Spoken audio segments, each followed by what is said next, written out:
नमस्कार दोस्तों, स्वागत है आपका आपके अपने YouTube channel Khan learning class में।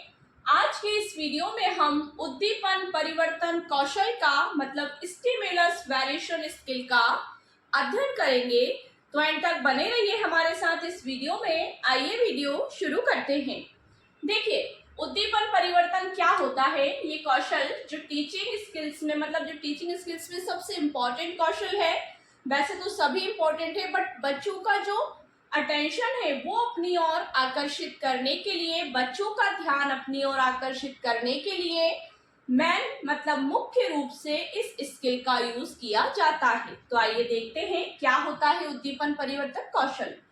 देखिए, उद्दीपन का अर्थ है उत्तेजित करना, मतलब किसी चीज को उत्तेजित करना, एक्साइटेड करना, या किसी व्यक्ति को, किसी बच्चे को एक्साइटेड करना किसी चीज को जानने के लिए, देखने के लिए, सुनने के लिए या सीखने के लिए।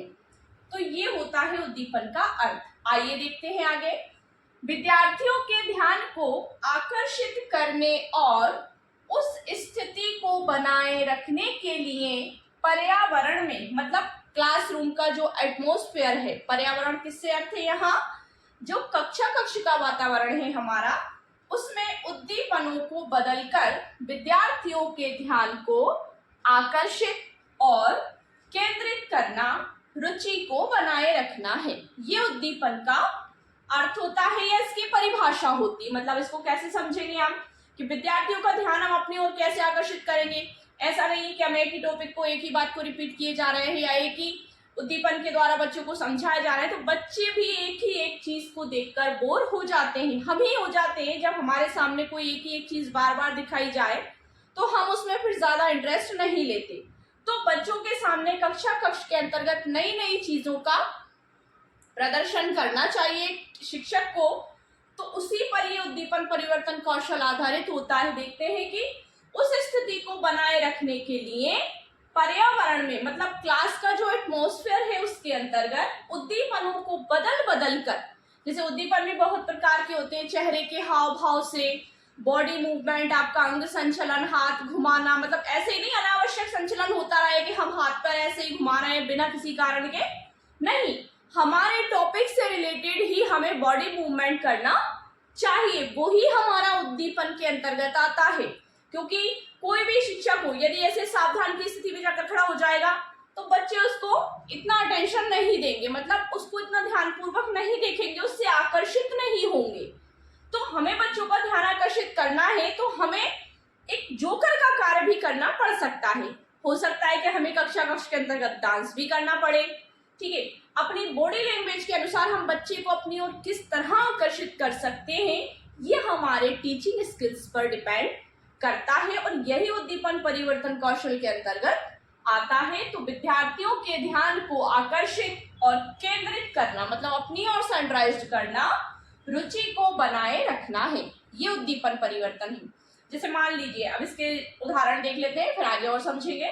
पाठ पढ़ाने के दौरान अध्यापक को कक्ष में एक स्थान से दूसरे स्थान पर जाना आवश्यक होता है। ये भी उद्दीपन परिवर्तन का वेरी इंपॉर्टेंट कंपोनेंट है, मतलब घटक है कि यदि हम कोई पाठ पढ़ा रहे हैं कक्ष के अंतर्गत, जैसे सपोज दैट एक शेर चूहे की कहानी हम बच्चों को पढ़ा रहे हैं कि एक शेर था, वह जंगल में सो रहा था और एक चूहा आया, वो उसके ऊपर उछल कूद करने लगा। तो हमें ये इस तरह से बताना है अपने हाव भाव से, चेहरे के एक्सप्रेशंस के साथ, बॉडी मूवमेंट के साथ कि बच्चा आपकी तरफ देखे, ना चाहते हुए भी बच्चा आपकी तरफ देखे।